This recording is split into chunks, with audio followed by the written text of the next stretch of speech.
И ето падна тежката завеса и сложи край на тази постановка.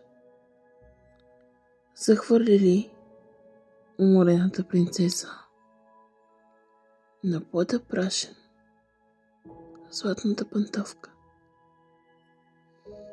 Като мечти несбъднати угаснаха.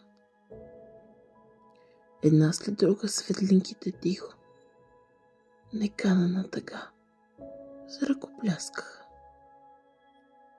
И до очите й заваляха стихове. Направиха от спомени отдел. Единият да стопли май успя, но другият държеше огледало. Да се погледне в него не успя.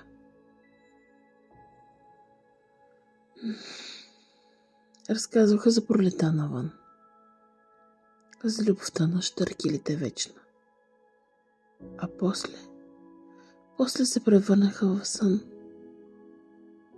в една страна, за хората далечна. И чак когато рано сутринта пристигнаха да подменят декора, след купчина увяхнали цветя, видяха я в най-тъжната й роля.